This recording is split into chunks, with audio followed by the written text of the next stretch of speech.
Check. All right.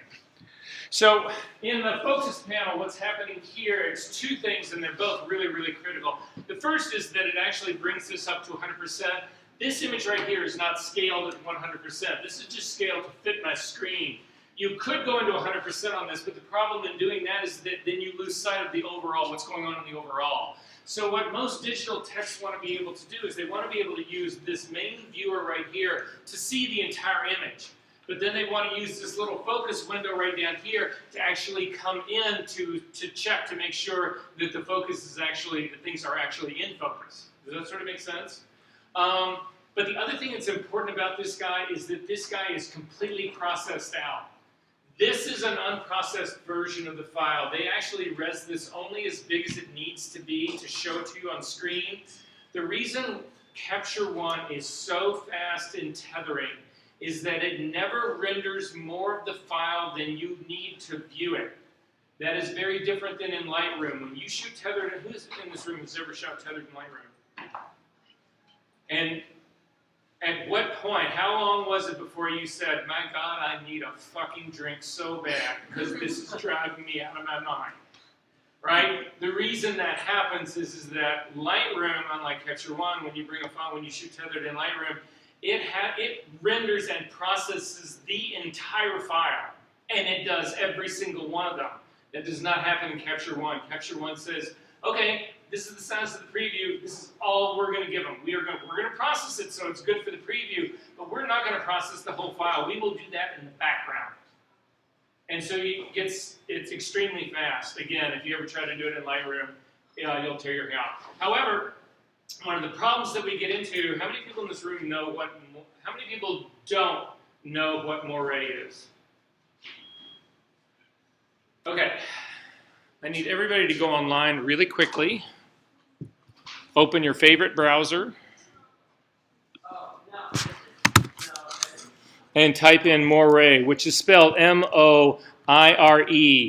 And if I knew foreign languages, I could tell you what the little accent over the E is supposed to be, because it has one. And then this thing will come up, and then just simply click on images. And this is what Moray is. When you have a situation where you have, imagine the way most people show this, the way you can see it. Have you guys ever seen these patterns before? If you imagine, if you take two pieces of window screen and you lay one on top of the other, you will get these weird little patterns here. How many of you guys have ever seen, I hate this light, by the way. It happens all the time, whatever. You see somebody on television, it's a newscaster on TV with a tie, and the tie is like rainbow electric. It's like glowing and moving in all different colors. Who has never seen that? We've all seen that part, right? That is Moray. And the reason that you get Moray, what causes Moray, is that it ends up being where you've got two meshes that are very close to one another in scale and in size that are overlaid on top of each other. And so what happens in TVs, the reason you see this in TVs, is TVs are made up, and so are computer screens, they're made up of hundreds of little bitty lines that give you color. If you go zoom in really, really close on a TV, or if you actually use a projector to blow a TV up really big, whatever, you can actually see the little scan lines in it. Those scan lines end up being in scale extremely close to the lines of the fabric that are in that tie. And because those two meshes then lay across one another, you get this weird shit here. If you click on videos, you can actually see what happens to Moray, like on TV. Just see what this one does. It's difficult to research something if you don't know the name of it. No, that's what's going on up in here. So at any rate, the reason I bring all of this up is that, I'm going to show you the reason I'm bringing all of this up.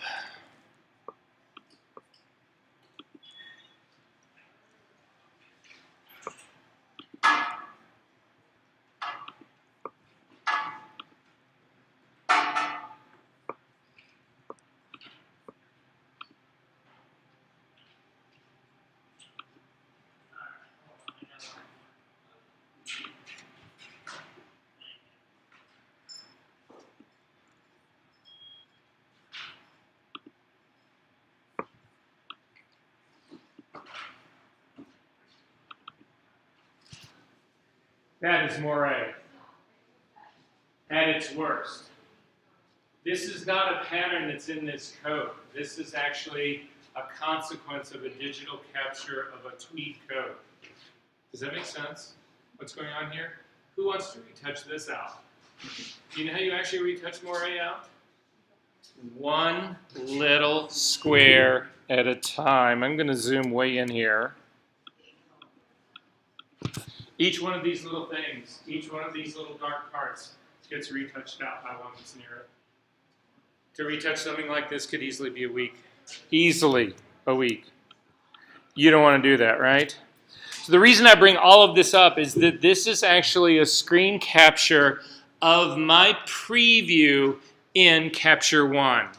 So I saw this thing, and again, we're shooting this in the studio, and what's happening here is the scan lines of my digital back are very close in scale to the weave in the fabric, and it ends up moraying like this. The problem is, though, if you, again, listen to what I just said to you, this screen preview is only calculated at the resolution it needs to be to actually show you this size on screen. And what ended up happening was that the preview resolution of it gave me that horrible moire. But when we processed it out at 100%, there was no moire in it at all because this is a completely different resolution. And the resolution here did not match the resolution or the screening of the fabric that we shot. Does that make sense? And so the takeaway from this is that whenever you spot moire, you actually, if you click a focus point on it, it develops this out at 100%, and you will see if the moire is real or not. The downside to this is that the reverse can happen. Your screen preview can show you a moire-less image, and the truth is the 100% processed out one is full of moire. Does this make sense to everyone? So, everybody should write this down because you're going to run into this. Moire is one of the biggest problems that happens in digital photography. It is a consequence of the way sensors work. So how do you eliminate moire? How do you get rid of it? There's two tricks that you can use. One of them, and if you can do them both of them together will be more effective. But the number one trick, and again, this is something as a digital tech, if all of a sudden you are shooting this and people are getting it, you can say, hey, I know a couple of tricks that we can try to get rid of this. The number one trick to try to eliminate moire is to stop down as far as you possibly can. So if you are shooting at f8 and you're in the studio, and let's say you're at 100 ISO, say to the photographer, look, temporarily, I'm going to crank that ISO up. You need to be shooting at f16. You need to be shooting at f22 to get rid of the moire. You don't want to go around changing all your power packs. You don't want to change all your shutter speeds. You don't want to change any of that. You simply want to change your f-stop. But to do that, you actually need to, the easiest way to do it is to increase your ISO. So I want to go from f8 to f16. Can I do that? How many stops is that? Let's count it out. What's one stop down from f8? Two stops. Or the next stop. 11, 16, right? Two stops down. I've got 100 ISO. What ISO do I need to change? What do I change my ISO to? Count it out. What's one from 100? 200, the second one? 400, right? So if I change it immediately to 400, let's say I want to go to 22. Can I do that?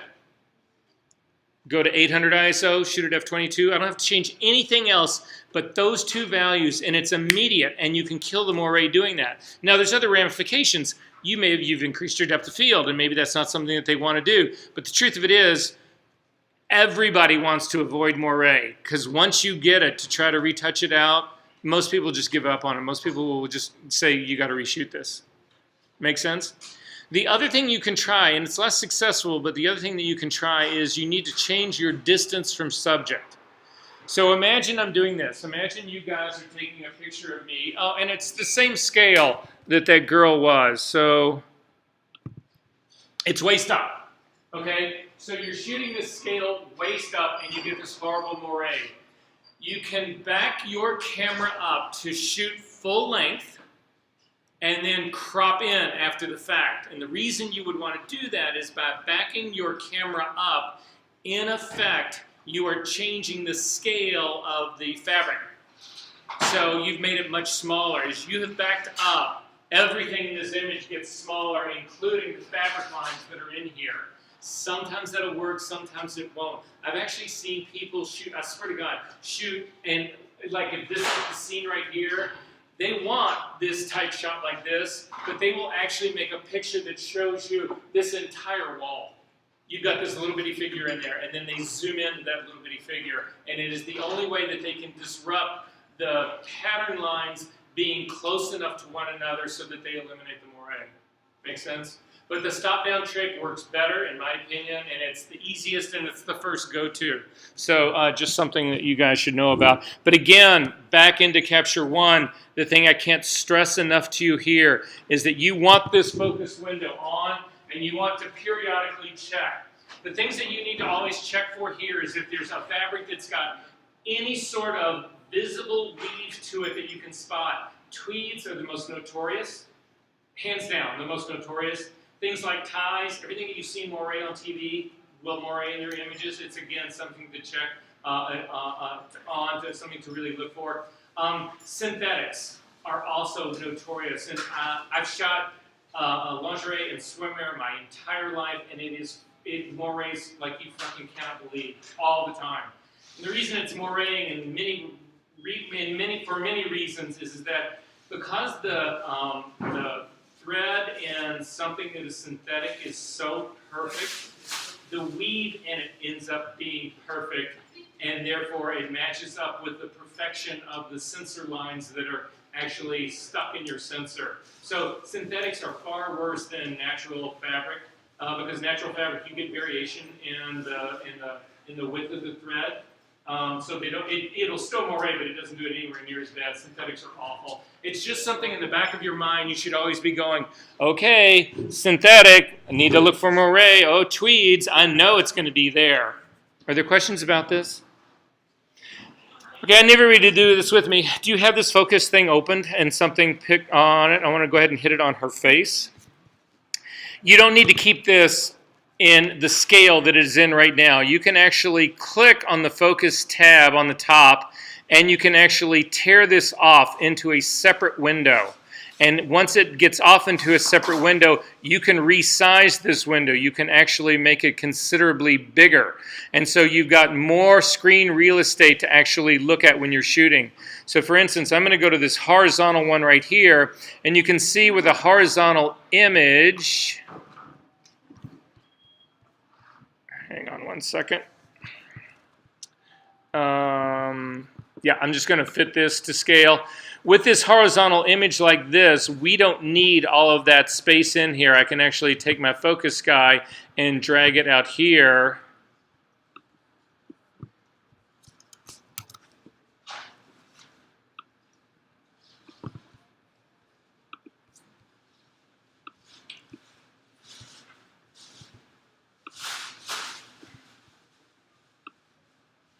And I've got more screen real estate to work with. If you're working on a laptop like this, it's extremely hard. But I'm guessing on your all's monitors right now, you should actually be able to get a huge focus window and still keep the entirety of your of the viewer guy that's actually sitting here. So it's just something to realize that you've actually got going for you here. And this is how more people than not would work. And you can see that this image is not actually in focus. Are there questions about this? Are we good? Also in this window right here, you'll see that there is a sharpening on here, and there's a mount that already exists here in the sharpening. These are default amounts for input sharpening. This is strictly to combat the demosaicing impact because we have gone through mosaicing in this class, right? How an image ultimately is processed. We haven't done that either? I think we like glossed over it a little bit.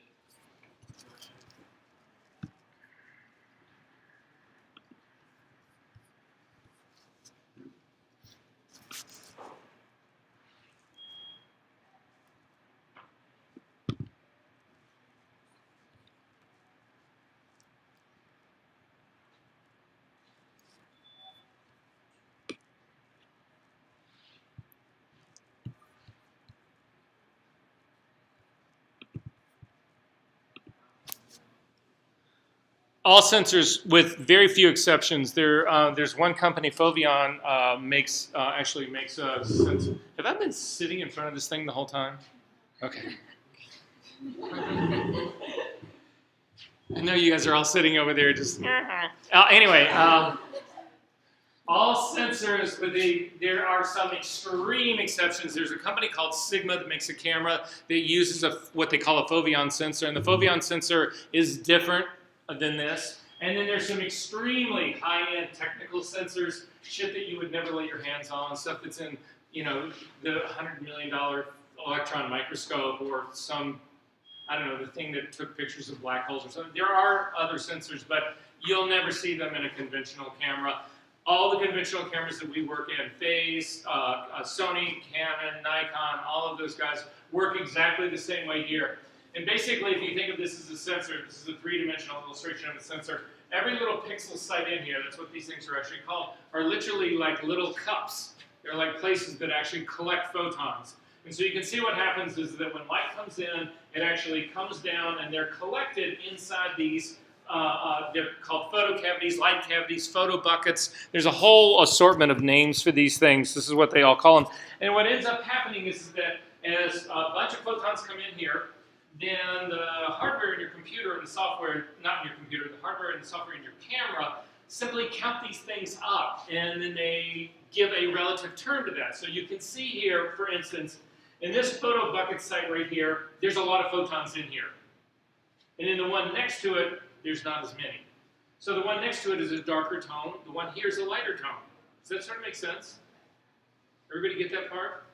The problem with this is that this doesn't have color in it. This is strictly black and white. All sensors, everything that you work with is grayscale. Does that make sense? And that causes us an enormous amount of problems, and this is the problem part right here. So again, what it would do here, so again, if you had a photosite here that had 0 photons in it, it would be black. If you had a photosite that had 128 photons in it, it would be a middle gray. And if you had one that had 255 in it, it would be white. Does that make sense? And that's how sensors create your image. We good on that part? However, the problem we have with this is that this is grayscale only. So in order, this was a scientist at Kodak who actually invented the sensors that all of us use today. His last name was Bayer, and they named this thing after him. This is called a Bayer array.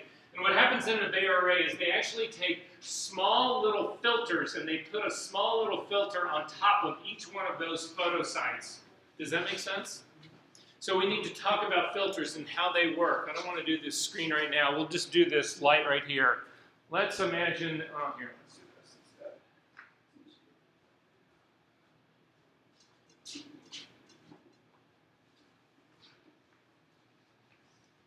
Why is the ribbon around this scrim red? Why do you see this as being red? So what? No. I'm not talking about the net itself. I'm saying, why do you see this color as red? Why is this red color? All the what? Okay, so all the colors but red are being absorbed. What's happening to red? It's being reflected back, and that's why you actually see it. So how does a filter work? If I had a red filter, how would that work? What's going on there? Filter would only let one color pass through. Exactly, it's the same trick. It's just like the dye that's in a red filter absorbs all the colors except for red. It lets red through. That's exactly what happens here in this case right here. You can see that if you have a blue colored pixel, this blue filter will allow it to come through here, and it will actually, it will go into the photo bucket site, and it can be counted.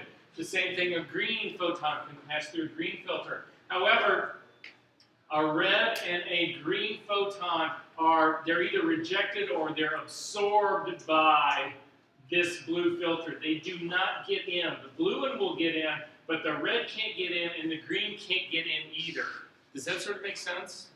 What's going on here? So this process gives color to our image, but it's relative color, and it's also really spotty, because the problem is In every one of these sites, it's a pixel. I need a full RGB value for every one of these. But on the one that's covered in the blue, I only get blue values. I don't get anything else. I don't get any green or red value here, but I need those.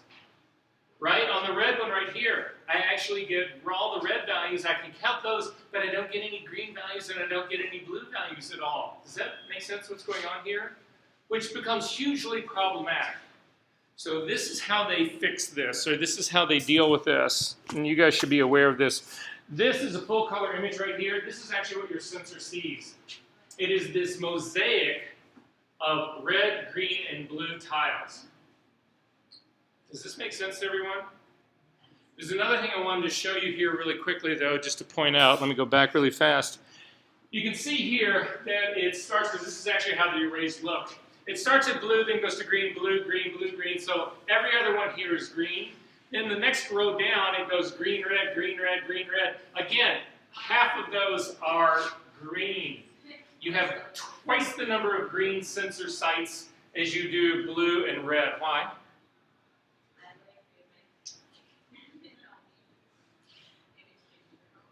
Because this is based on your eyes. Your eyes are more sensitive to green than they are to either red or blue. Why is that? What do you have in the green channel? In Photoshop. Let's talk about the color part. Let's not talk about the color part. Forget that part.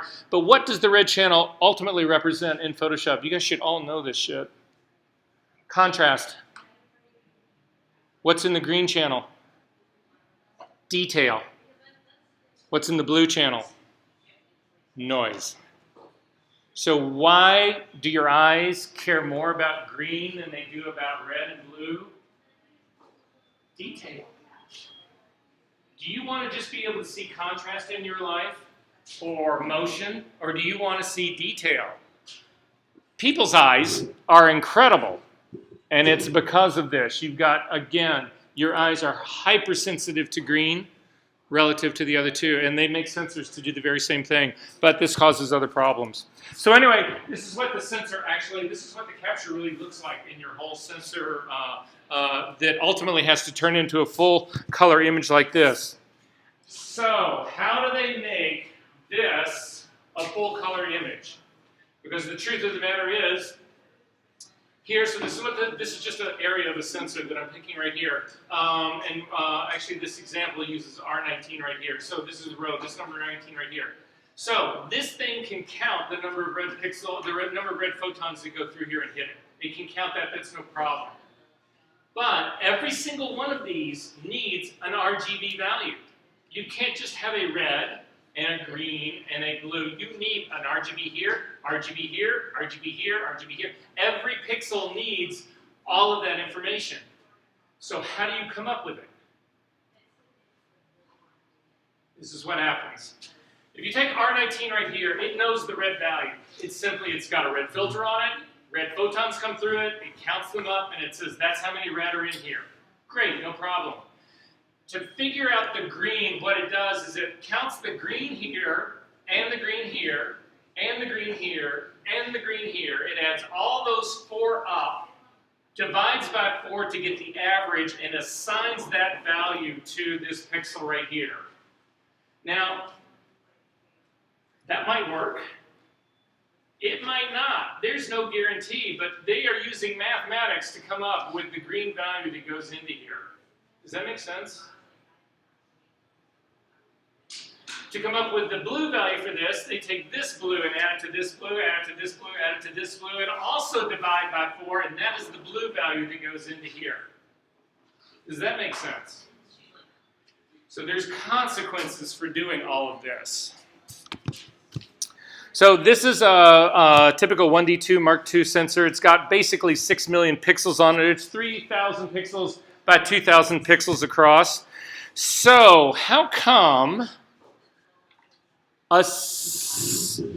you've got basically a 6, you shoot a picture with the camera, and let's say that it's a 6 megabyte raw file, but when you process it out, you end up with an 18 megabyte file. How does that happen?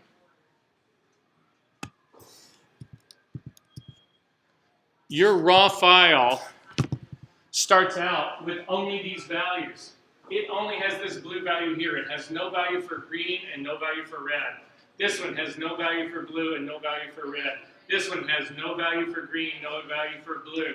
It's the file is 1/3 of what it ultimately needs to be. But when you process it out, you come up with the other two missing colors. Does that make sense? All right, who have I completely lost here? Because this is going to ultimately be pretty critical in this part. All right.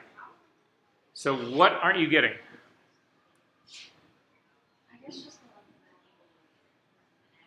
Okay, do you get the part that each one of these pixel sites is only measuring one color? Okay, so, but you have to have all three colors for all three, for every single pixel that's in there. So somehow they got to make up the other part. So what they do is, we'll take another example right here. This green pixel right here, right? Or let's do one that's more here in the middle. It'll just be here. This green pixel, this guy that's right here. To come up with the blue value for this guy, it's going to look at this blue and this blue and this blue and this blue and this blue and there's another blue and it would actually be over here. It's at the ones that are surrounding it, it adds all of those up and then divides by that same number. It takes the average of the blue that's around this guy and just arbitrarily plugs that value into the red. And you're thinking to yourself, well, that's pretty fucked up. That can't be right. And it is fucked up. Like really fucked up. Does that sort of make sense now what's going on? All right. So when I say fucked up, this is what I mean. This is how fucked up it is. God, I hope there isn't some kid over there with his mom. All right. So you remember, we're going to start with a 6 megabyte sensor. Again, 6 million pixels. Remember the sensor I just showed you, 2,000 by 3,000 pixels? If you do that math, that's 6 million, so it's 6 million pixels are on that sensor.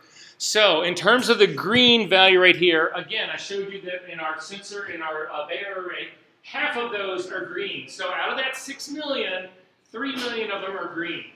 Does that make sense? We good on that? So you have still need, though, you need a green value at every single one of those 6 million sites. So the math in the green is made up, half of the green in this entire situation is created by math. There was some kid sitting in a basement watching porn, drinking a whole lot of Red Bull, writing code for Kodak that has invented half of the green of your image.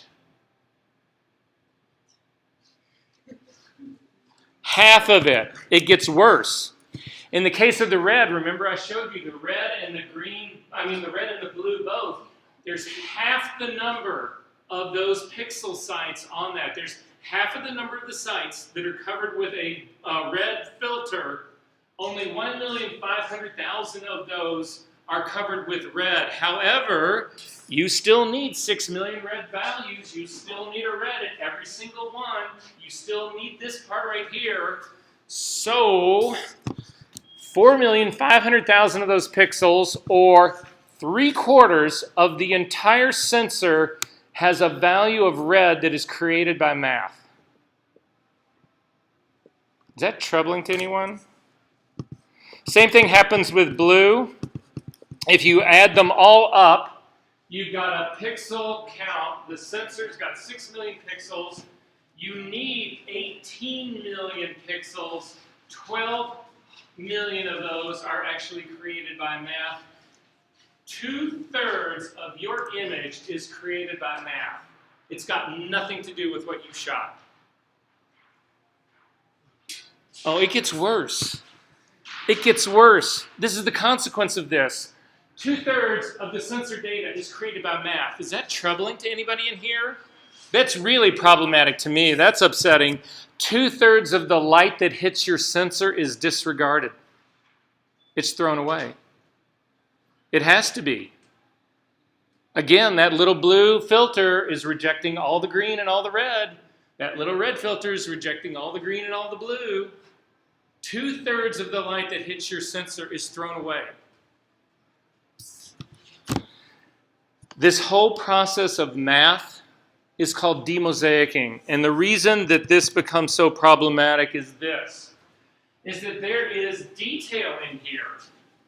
But when I take this and this and this and this and add those, all the detail that is in those, average that together, and then dump that in with this guy, I have softened my image. Demosaicing creates softness in your images, and you have to combat that. And the way you combat that is with sharpening, and it is called input sharpening. And every single processing system, Capture One, Lightroom, Adobe Camera Raw, Bibble, DxO, any processor for a raw file will actually take that raw file and it will do some sharpening on it to combat the math of all this. This is called demosaicing, that's what they call it. Does that make sense what's going on here? So that's what's happening here in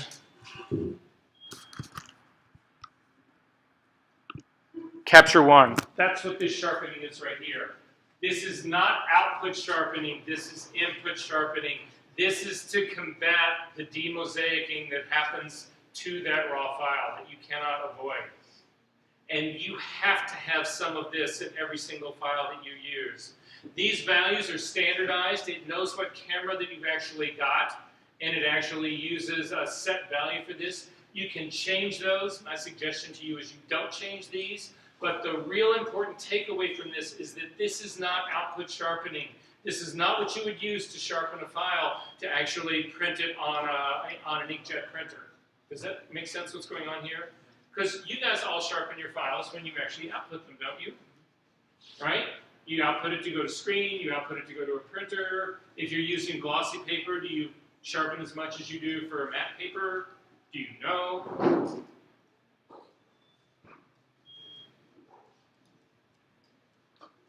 Which takes more sharpening, matte or glossy paper?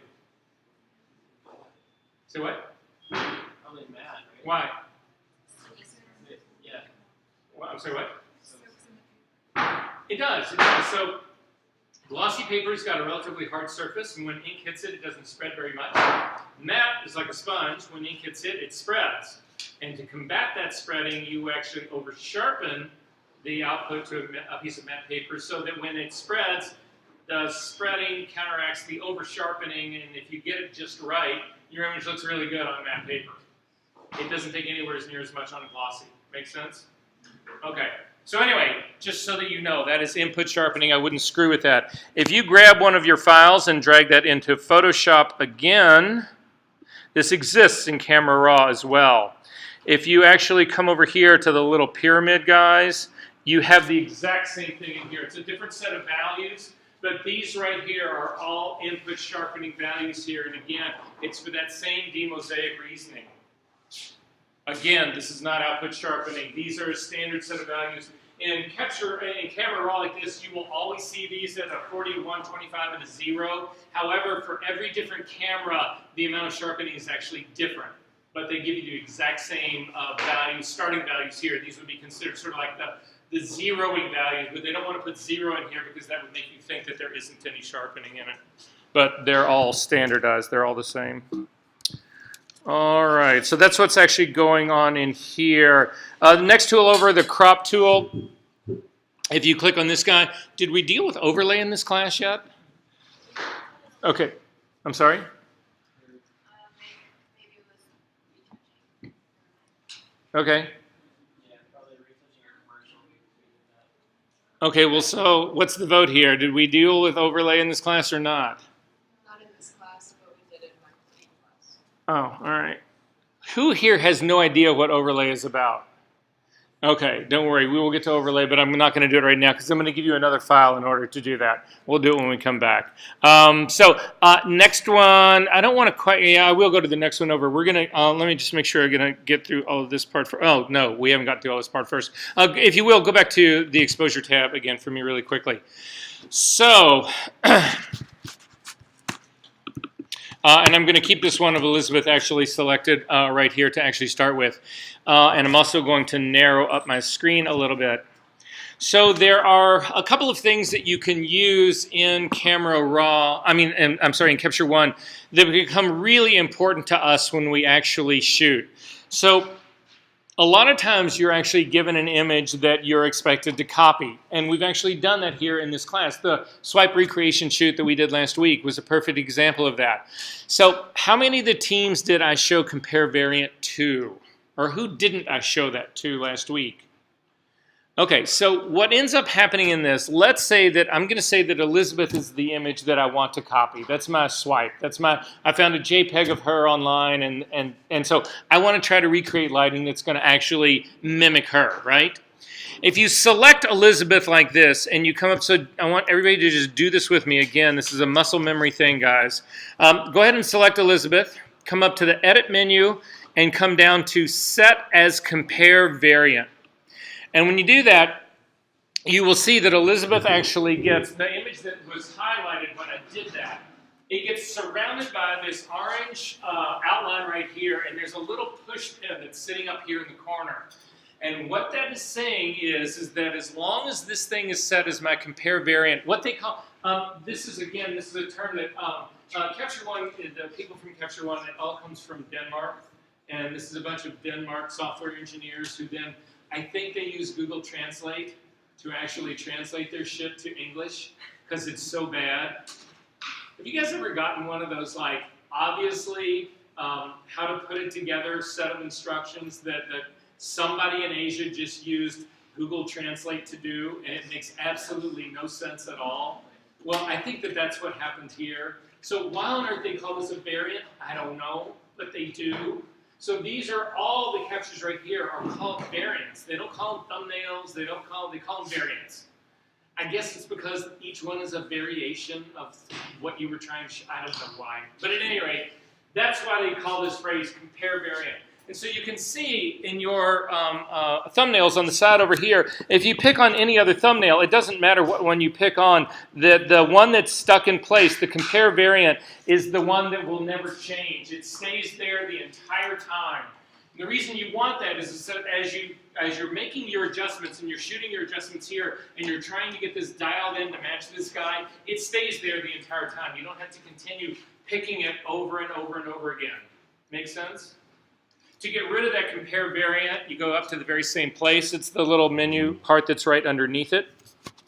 It's this guy right here, clear compare variant, and you'll actually see it goes away, and now you can actually just go through your image the way you normally would. There are times where you want to look at more than one image, so if you select Elizabeth again as the top one, hold down the Command key, you can click on the one right underneath it, and you end up with Jen actually there together with her. They're actually put together.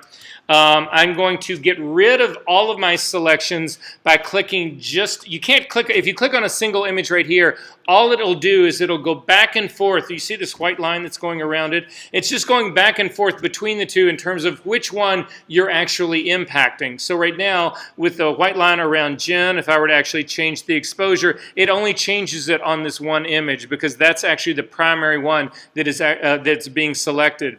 To get rid of all the selections, you click in an area that's really close to the thumbnail and everybody will go away, and then you can click on this guy again.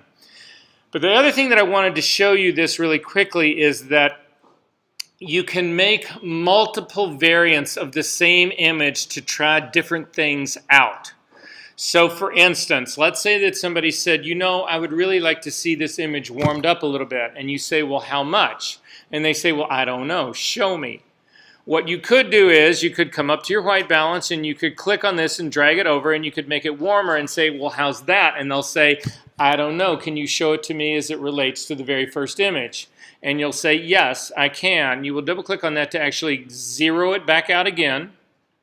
Then come over to the thumbnail itself, hold down the control. Again, it's a right click, so however you want to right click. Again, for me, I do it on keyboard, so hold down the control key, click on this drop down menu.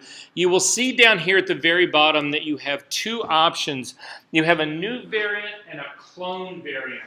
In our case right here, we're going to pick the clone variant first. And the reason we're doing that is because this image has already had a correction made to it. This has already been white balanced. So when I click on clone variant, it's going to give me another version of this file. Now, it does not create a new raw file. These are two previews of one raw file. But you can see around here, it's got a number 1 that's sitting up here and a number 2 that's sitting here. You can have unlimited number of variants. You can actually have as many as you want until you run out of memory. That part won't matter. You'll see that it's also picked up the color coding. It's picked up everything about it. If this thing were tagged with 1 star, 2 star, it picks up all of that information. However, what will be different now, again, I'm going to hold down my command key to bring both of these up at the same time. On this guy, you can see the white line that's around this one. If I do a change to my white balance, it's going to impact that one. I actually want to change the second one. So then I'm going to click on this guy, and I'm going to actually warm it up. And you'll see that what ends up happening now is, in effect, you've got a before and after of all of this. And they both will stay like this. This will stay, you can quick capture one and come right back into it, and these things will still be in this exact same place like this. So it's a way to actually give you control, to give you a sort of a before and after look. Does that sort of make sense to everyone? If you come over to the very top of your screen up here at the very top, and hold down again, it's going to be a right mouse click. Click and get this drop down. We're going to add a tool tab, and the tool tab that we're going to add to this is black and white at the bottom. You can actually do this as well. If we click and open up the black part here as well, I'm going to make another variant out of this guy, and I want you to see what happens now. So everybody's got a really warm variant, right? If you come down, and again, this is going to be a right mouse click. I'm going to click on this, get my drop-down menu, go down to the very bottom, and say I want to clone this variant.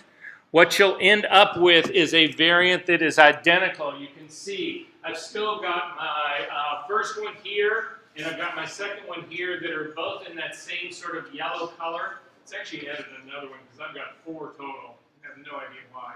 But nonetheless, clone variant says you want to, any corrections that you have done, color corrections, exposure corrections, any of those, you want to clone that. So you want a copy of exactly that guy. However, if we actually do another variant on this, I'm going to go to, well, I'll do this one on the very top up here. Again, I'm going to click my drop-down menu to right-click. Instead of doing a clone variant, I'm actually going to do a new variant. And what happens with new, guys, we got too many variants here. Let's get rid of all of these. So simply click on, I've got 5 of them now. Click on number 5, I'm going to get rid of it. I'm going to get rid of 4. I'm just hitting the delete key. I'm going to get rid of 3, and I'm going to get rid of 2. And I would go back, I've only got a single one going on right here. I'm going to pervert its color, though. I'm going to change it so that it's, again, really warm, something like this. If I come down and I say clone variant, I'm going to get another copy of this that's really, really warm. However, if I hit new variant strips off every single adjustment that has been made to this file. So you can see this is now out of camera.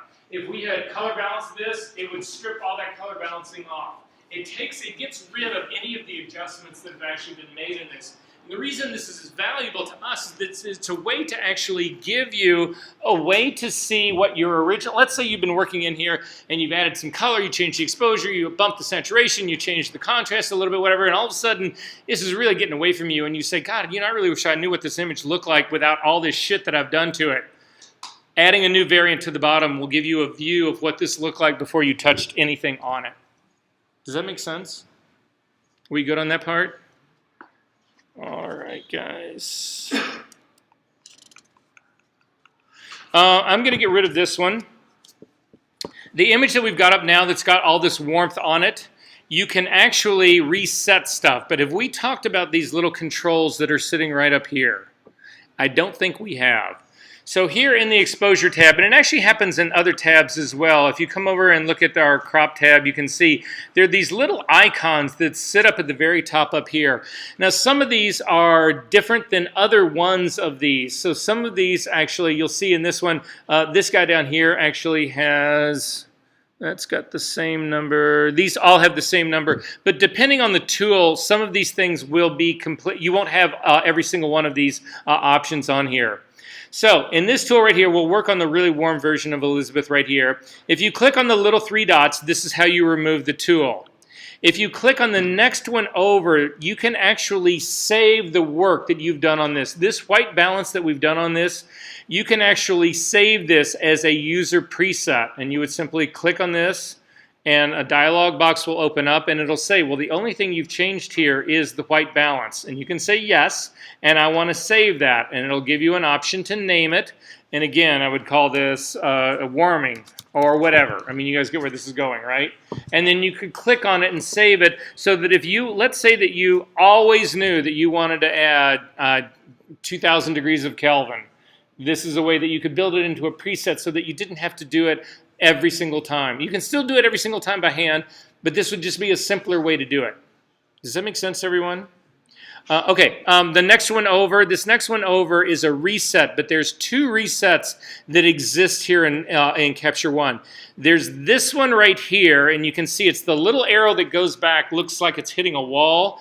This is a reset, but then you'll see there's a Big Brother version of it up here. The Big Brother version of it up here is global.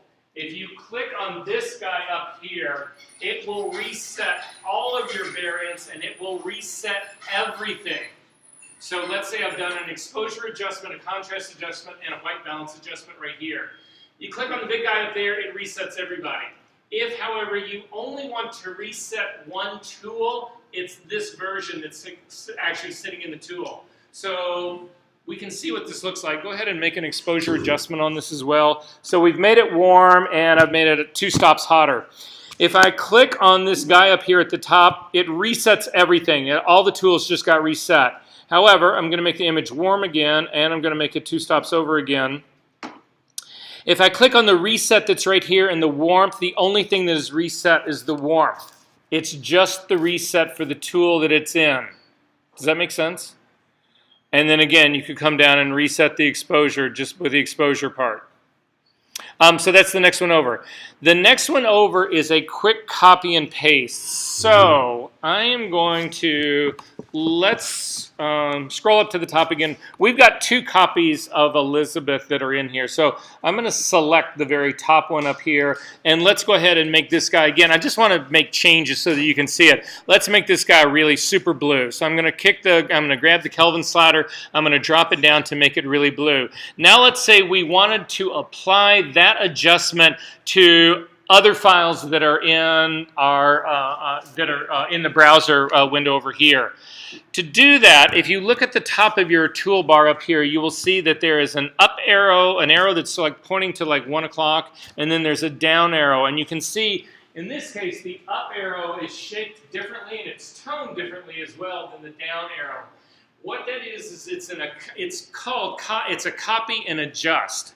And so what we're going to do, if you click on the up arrow, what we have just done is we have copied all the adjustments that were made to this image. So again, it's not just that one tool up there. It would be everything that we've done. If we did exposure changes, it copies that. If we did high dynamic changes, it would copy that. If we put a curve on it, it would copy that. It copies every single adjustment possible.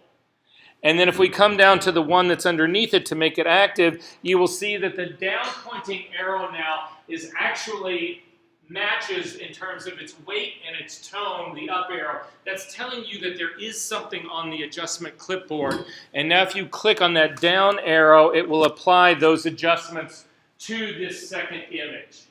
Does that make sense? Okay. I'm going to hit Command-Z twice to go back. I've got my top image selected right now.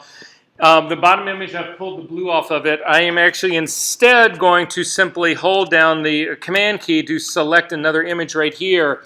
This double-headed arrow is that process reduced to one move.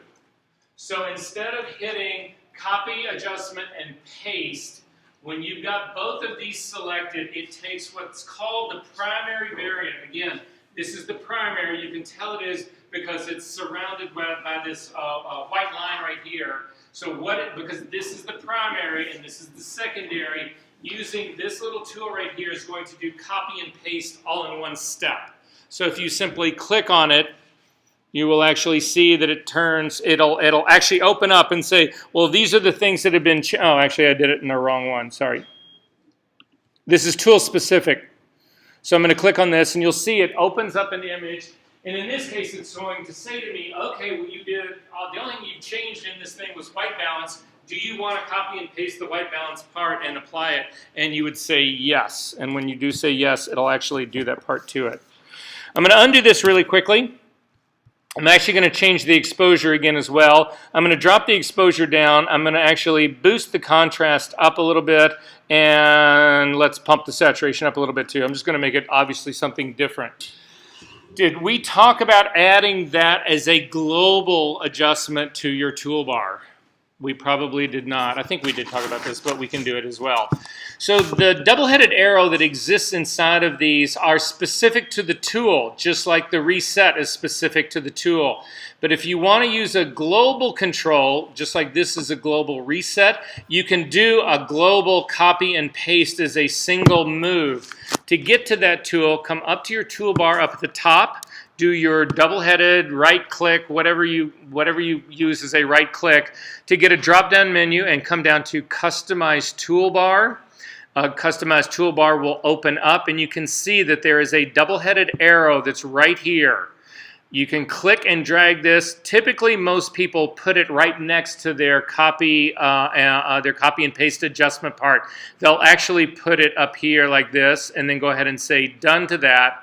And now instead of just copying, I mean, we could do this arrow first and then this arrow second to get all of those adjustments over to my second one, or you simply click on this, and this then will also bring up a thing that will allow you to modify what gets copied and what gets pasted. And so you can see in here what's visible right now, and this was the saturation, the contrast, and the exposure boost. The reason you've got a little dash here is because not all of the things that were in that were actually changed. But as you scroll up to the top or down to the bottom, we should pick up color balance, and that's the white balance tool. The adjustment that we made in our white balance is also sitting right here. And so I'm going to say, yeah, I want all of those done, so I can actually click on apply, and they'll all be done. I'm going to hit Command Z to undo that and go back to that very same copy and paste again. This is the adjustment clipboard. It's showing you what's on it. And we can change things on that. So let's say that we like the contrast, but we don't want to change in saturation or exposure, but we want that blue as well. You can uncheck the exposure change, which will, again, it will copy the contrast and the saturation and paste it, and it will still do the white balance, and you can say OK to that. And this is now a version of the file that copied all of the adjustments from this guy except for the exposure shift. Makes sense? Guys, this is the kind of, I'm telling you right now, we've had this conversation because I'm getting a lot of glaze over right now. This is your ticket. If you can command this thing the way I can command this thing, I don't care where in the world you want to live, you can have a good living for the whole rest of your fucking life. Just saying. Or you can teach. No. Yeah. No. Okay, and again, if we want to get back to all of this, if we want to undo all of this, simply click on this guy, and it's going to say, do you want to reset all the adjustments on everything? And I'm going to say, yeah, I want to reset the adjustments on everything, and it goes back to that. So continuing across these things up here, there's only two more that are really left up here, and this gets most of them. If I come up with a tool that's got anything else on here, I'll show you what it is. The next thing over is an auto adjustment. I don't know anybody who uses this, but it will auto adjust, but it'll only auto adjust the tool that you're working in. So for instance, I'm going to come down, we'll just do it on this one Elizabeth image right here. We'll see what it thinks should actually happen in here. I'm going to click on the A here for exposure, and you can see it thinks my exposure should be a little bit brighter by about 1/3 of a stop. That's what's actually going on in here. That's what the A is for. If I came up here into my white balance and clicked on auto, you can see that it feels like this image should actually be warmer than it was. So again, I'm going to default that back to strip that back out. This is the way it was ultimately shot. If we did multiple versions of stuff on here, again, this will actually get rid of them all. It'll take everything back. And then the last thing that's over here is this question mark. If you click on the question mark and you're online, it will actually take you to Capture One's website, and it will take you inside the manual for Capture One to the tool that you use to click that question mark on. So I clicked on the one that was for the white balance tool, and it gives me a quick idea right here of what the white balance tool is supposed to do. And then it also says if you want more information, click here, and it goes through an incredibly detailed description of what is going on in the white balance tool right here. And those question marks exist for all the tools that are in Capture One. There is also an overriding one if you come up to the Help menu right here and you come down to Online User Guide. This takes you to the same place, but it takes you to the very beginning of the user guide. Are there questions about any of this? Are we good so far, guys? All right. We're almost through this, guys, and then we will. So we have talked to death about, again, I'm going to click on the little eyedropper tool to come down here to pick the white balance tool. And we've used the white balance tool a lot. If you hold down the space bar and double click, it will zoom you in. And you can then click on the little gray patch that's right next to the red to color balance this image.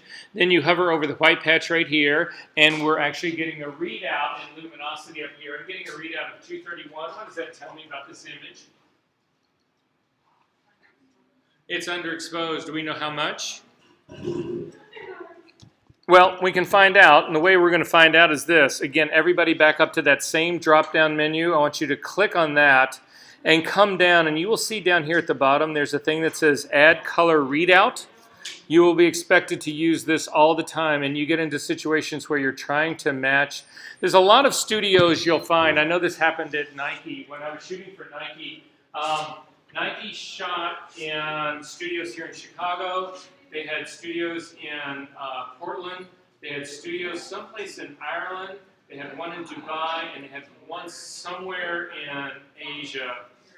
And they may have had one, I don't know, somewhere else. Anyway, there was like 5 studios that all had to be shooting the exact same thing. The lighting had to match identically. The backgrounds had to match identically. And they had a master file that they sent to everybody, and it was the file that you had to match. It's the one that you had to sync to. And so what everybody was concerned about, it was usually we were shooting on white, but we were far enough off the white to give it a light shade of gray. That was basically what. But everybody was struggling to get exactly the same, exact same shade of gray. So using this color readout point tool that I just reached right here, again, I'm going to zoom out now. Anytime you temporarily, if you, again, hold down the space bar, you'll temporarily get the hand. Double click again to zoom back out. And let's say that this was the background that I was trying to match. With this color readout, you can actually click, and everywhere you click, it will drop down a permanent readout for you. Well, not permanent, because you can get rid of them as well. These guys will actually completely lay down like that. And these are now giving you RGB and luminosity readouts of the values that are all over the sky. And this is what people then use to compare. So what's interesting about this is that if you hold down your command key and click on another image, they all put these control points. These are not image specific. They are location specific on your image. So again, you would take this image right here that was sent to you by Nike. You would make this your compare variant. How do you do that? Up to the edit menu, down to set as compare variant. This then gets stuck into place. You get readouts that are here on the background. And then this is the image that you are actually lighting and you're trying to make adjustments to. And you get these readouts. And the trick is, can you get this number to match this number? I mean, that's basically what you're going through with this the whole time. Does that make sense? Fun. At any rate, that's what's going on in this guy. To get rid of these, if you hold down the Option key and click on one, you'll get rid of it. Or come up to that same drop-down menu and you can come down to Delete Color Readout, and then your cursor just becomes the delete one altogether. If you hold down the Option key with the delete one on, it becomes the positive one. They just flip each other back and forth. So that's basically what's going on there. Does that make sense? People use that to death. All right.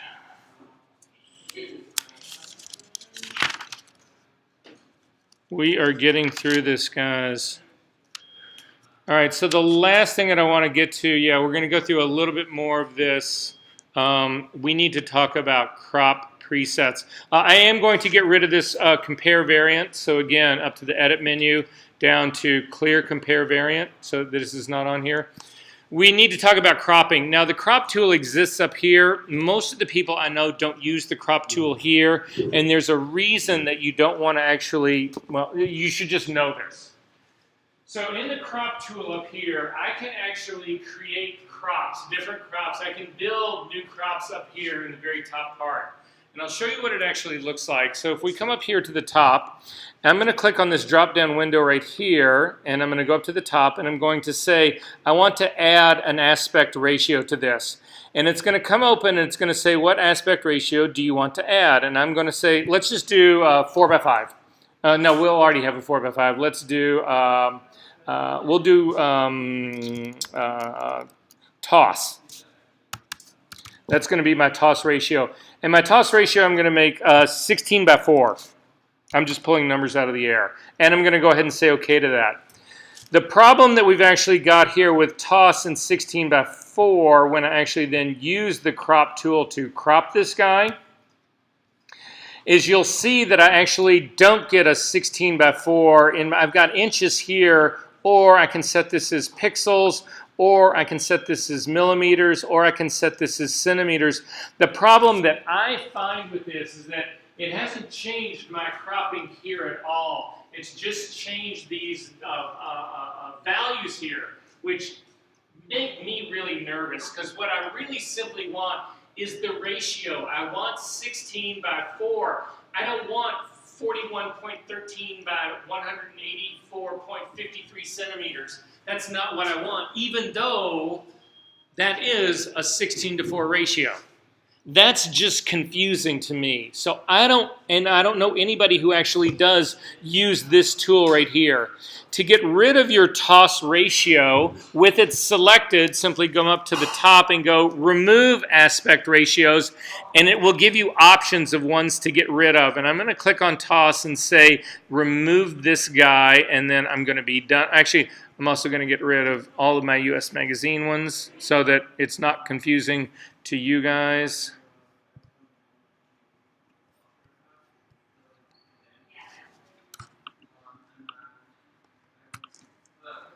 Okay, so the way that I know that most people use this guy instead is they treat it from up here. The crop tool is redundant, and there are other tools that are redundant as well. You'll see that the focus tool right here is also repeated right here. The same tool sets exist right down here underneath it. These are the same tools that exist right here. So a lot of people will get rid of these tool tabs up here because, again, they're redundant up here. But the one that I use, or the way I crop, is always this crop tool up here. And if you click on this crop tool and then say add aspect ratio to this, then we can actually add a true aspect ratio. So I'm going to do toss again here.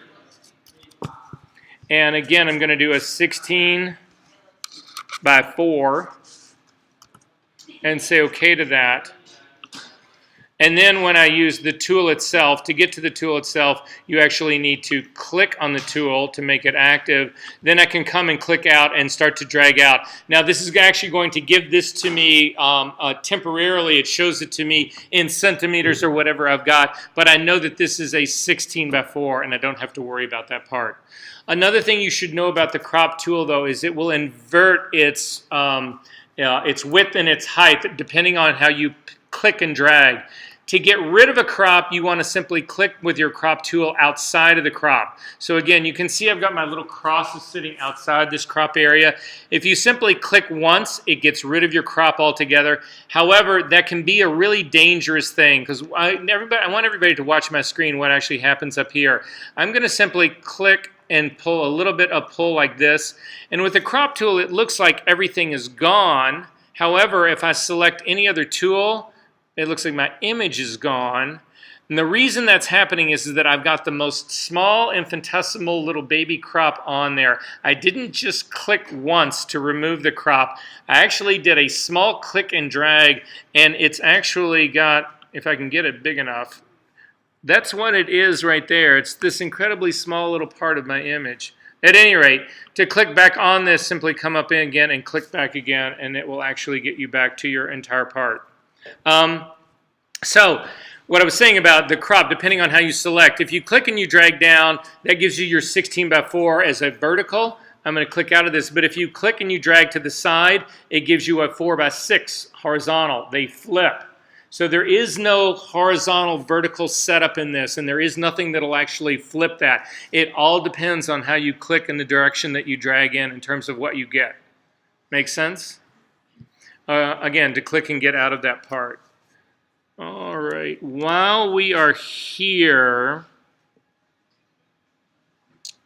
now this will be great because then I'll get overlay set up for when you come back and we will be ready to go. While you are here, I need everybody to do this with me. Come up to Capture One, come down to Preferences. Actually, let me get rid of that crop again.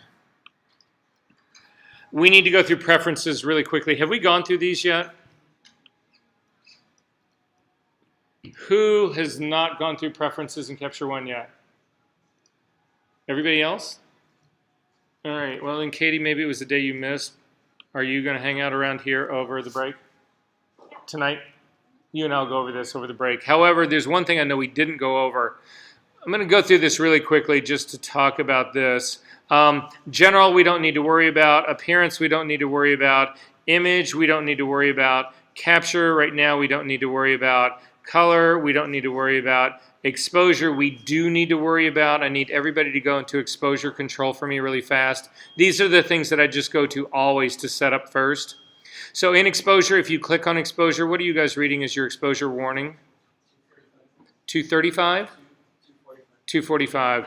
Again, I would set mine at 250, not 245, because the high end of my range for exposure I want is 250, not 245. So I want to know anything that's above that that's going to get flagged above that. Does that make sense to you guys? So anything that's above 250 in my image, when I use this warning, will get flagged in red. However, what's never on by default is the enable shadow warning. So we do enable shadow warning, and typically I'll crank this up to 15. Why would I do that?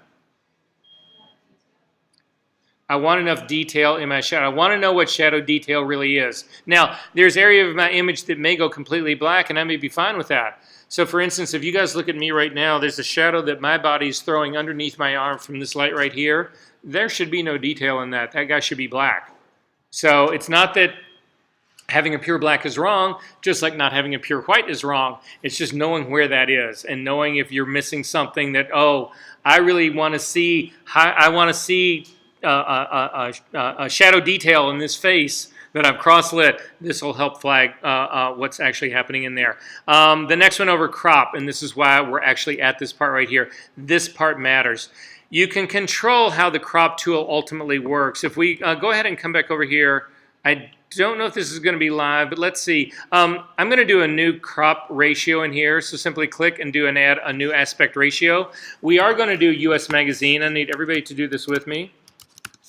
So in a US magazine, what the ratio of a US magazine really is 8 1/4 by 10 7/8. So if we type that in, if you type in 8.25 and then hit the tab key, it will take you over, 8.25, tab key to go over. You will notice that that 8.25 just got truncated. It changed it to 8. The crop ratio cannot handle fractions. It can't handle decimal points, even though it lets you put them in. You would think by now, in version 11 of this, that they would come up with a warning saying you can't use fractional values in this box, but they haven't. So at any rate, instead of doing that, you then multiply it up so you can use a whole number. So instead of 8.25, you do 825. Sorry. And then hit the tab key to go over. So then the fractional equivalent of 10.7, it's 10.875 would be the fraction part of it. Instead, you would do 1087. And that's actually the crop for a vertical page for a US magazine. And go ahead and say OK to that. And then we can simply click and drag out. And I'm going to keep it in kind of tight so that you can see some border around this. And then I'm going to go back into Preferences. And under Preferences, I'm going to click on my crop tool, and you can see how certain things in here will impact our crop. I hope this will do it live. So opacity, in my case, my opacity is set up at 100%. You can see you can drag it all the way down to 0%, which will give you the outline of your crop, but then it won't show you anything that's shaded. This is a really dangerous place to be. I know that there are people who want to know what's outside of their crops, but the problem with this is that, remember that really little baby crop that I showed you that was only about 2 pixels? If you use that crop, but you have a 0, you have your area that's going to be cropped out set to 0, you will never know that you even have a crop in your image, but it will actually be cropped. But you won't be able to visually tell. Does that make sense? Okay, so at the very least, I would set this medium. Again, this drop down here, you can actually, this is for the mask itself. You can say that you always want to see it, which is what's going on right now. If you click on it and you say except during the drag, what will end up happening is that you will get the mask except during the drag. And then finally, never, which means you will never see this mask on here no matter what you do. Even though the image is cropped, you will never see anything on there. For me, I actually like to crank this up pretty high or keep it all the way at black. I like to know what I'm not going to see. There's a brightness slider here as well. If you have the brightness slider all the way down, it gives you a black frame around it. If you crank it all the way up, it's a white frame around it. In the middle, it's a gray frame around it. That's just personal preference. I leave mine at actually black.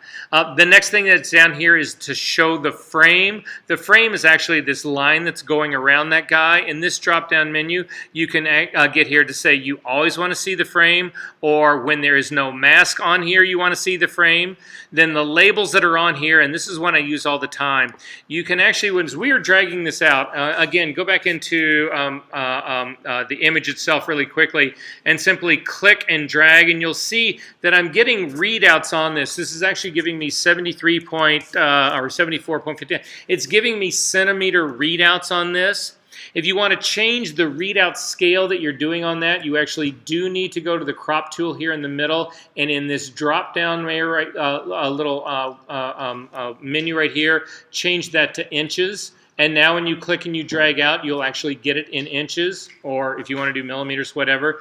But the thing is that what I like is I like to see these measure the readouts when I'm actually doing it, but I don't want to see them once I let go. I don't want those things stuck up on there as a label. You can actually keep them stuck on there if you want. So I only show the labels during drag. You can have that you always see them, which will leave them on there permanently, or you never see them. You don't want to see those when you're even dragging out. For me, this is how I use it, but just so that you guys know and understand what's going on here. This grid that's actually being shown in the crop tool, again, I have mine to only show while this drag is actually being pulled out. You can actually change this to say when grids and guides are on. So in this case, you can see this has actually been set up to show rule of thirds. This will now actually stay on here permanently. You can change these. Let's say you wanted to do rules of fourths. You can actually change these so that you're dividing your image by 4s. So it's just the edges right here. Again, I'm a big believer in rule of thirds. You can actually change the color of these grid lines, so you could actually make them something. You can make them red. I'm going to go back here into the center to leave them as white.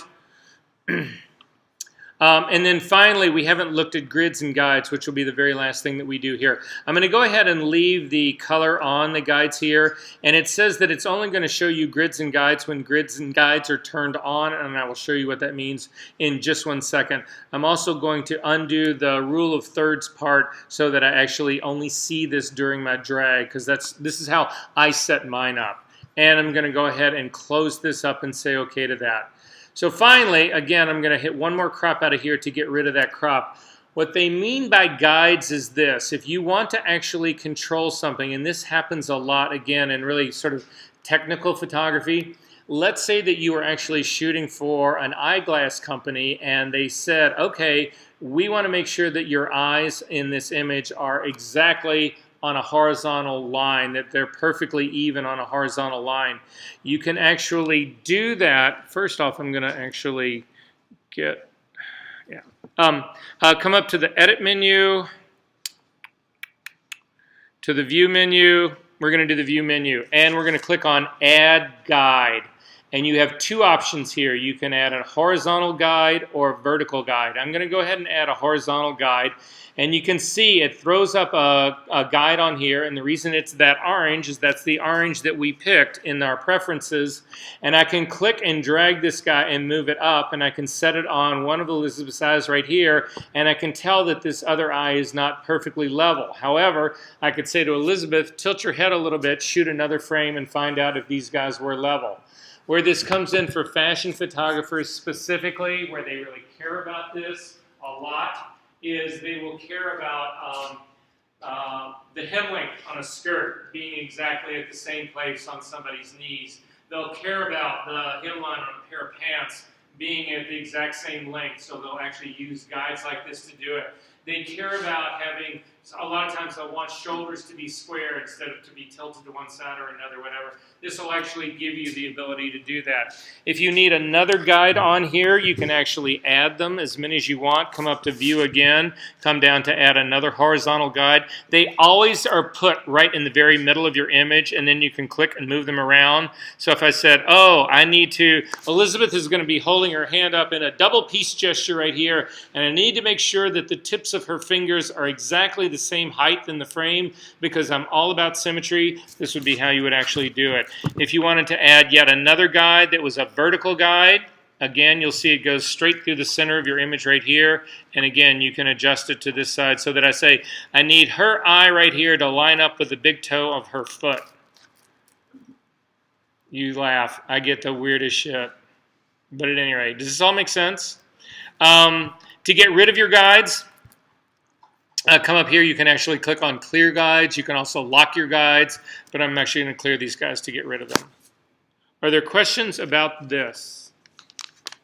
All right, we're getting through it, guys. I've got 5 after. If we can actually be back by 20 after, that'd be great. Grab some coffee.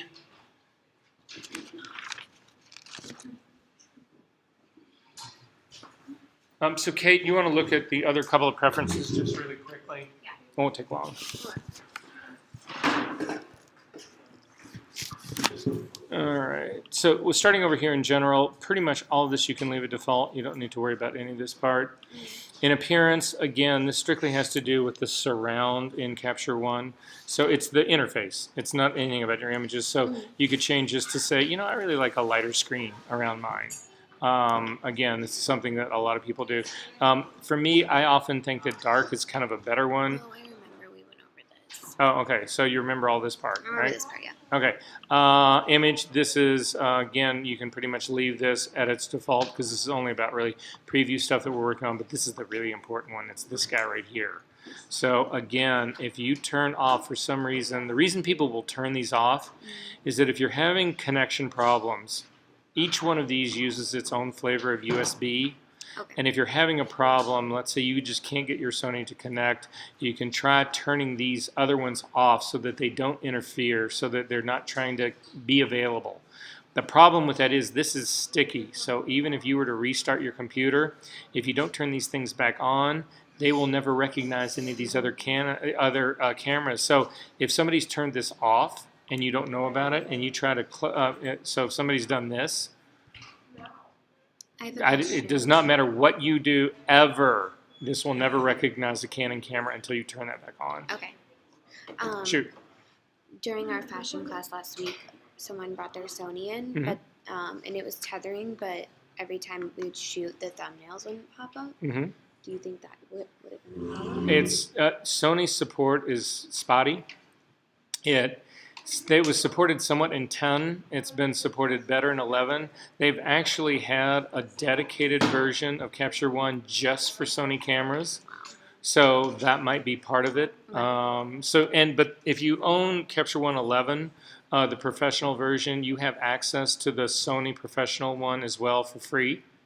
So if you were going to shoot, are you shooting with Sony? Yeah, I have Sony. Okay, no, that's fine. You may want to then, when you buy into this, if you do buy into this, you may want to download the thing just for Sony and run it that way. It's created to be more Sony friendly. Okay.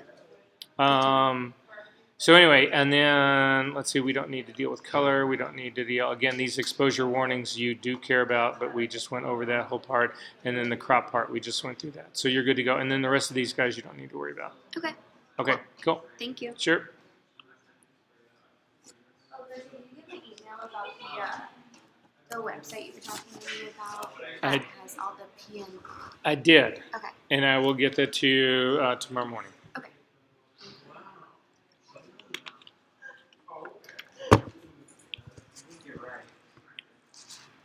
Yeah.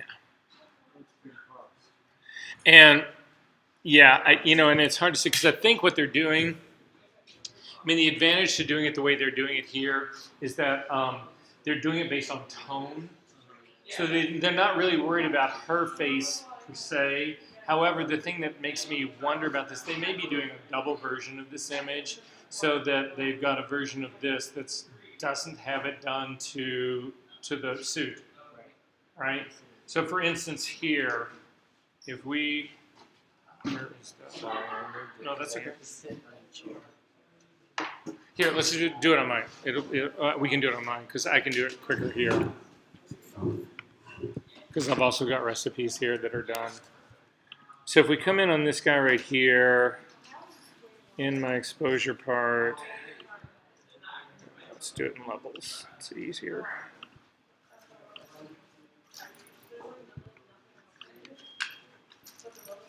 Lighten that up.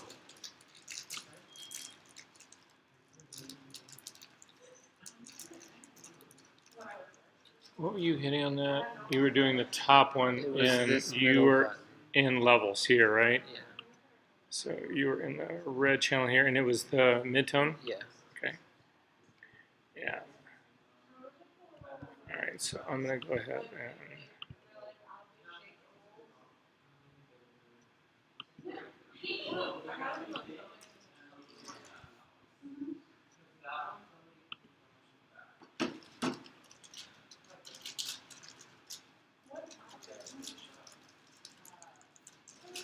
So I just processed a version with this looking exactly like it looks right now. Then I'm going to reset this guy and process it out a second time.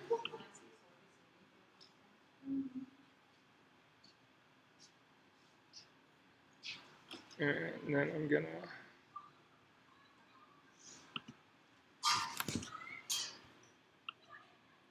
So this is the red version here. That's the normal. I'm going to bring both of these into Photoshop.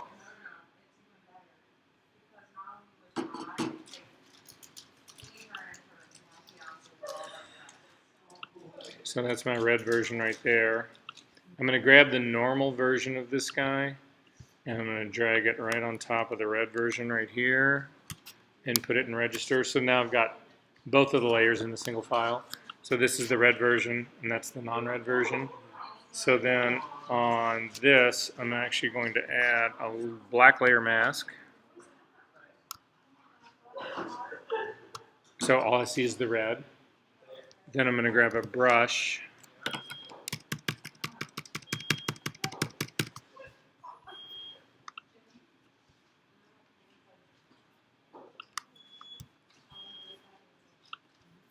And because I'm painting with white on this mask, I can actually reveal. So this is now the unread body Right, but the background on a red background. Awesome. Yeah. I don't know if I'm gonna do it, It's okay. but No, but I mean, the advantage to you is that instead of doing any of the color work, you want to stick with a gray yeah, that you can then go in and add it to if you want. yeah. The only reason I wouldn't do it is because it would look crazy. Well, yeah. So that's the only thing. Yeah. I've tried in the past to do things like that, and people, professors, have not Hey. been understanding. So I'd rather not do that. But for future, I like it. It looks really cool.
So there's a Capture One Pro certification in Chicago in June. I'm sorry? There's a Capture One Pro certification in Chicago in June. I didn't know that. So where is it at DOT or at ProGear? At ProGear? We should let everybody know. Yeah. How often do they come to Chicago? Nobody ever knows.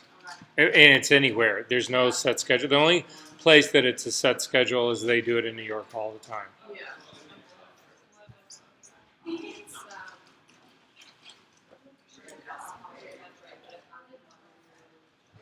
They're just phase one. Oh, it's already. Yeah, and then it gives you.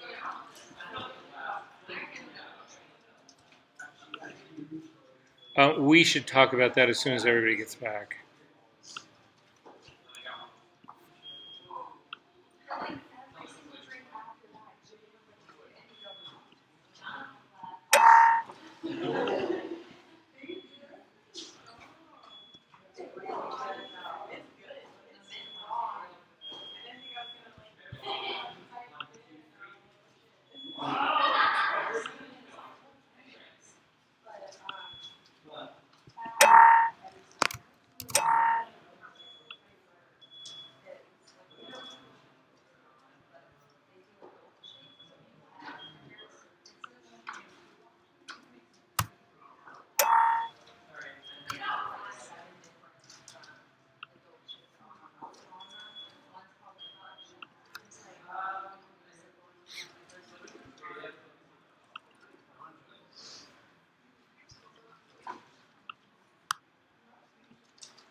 Noticed that you're on a break. Just wanted to ask a question about the files that were due tomorrow. Sure. Did you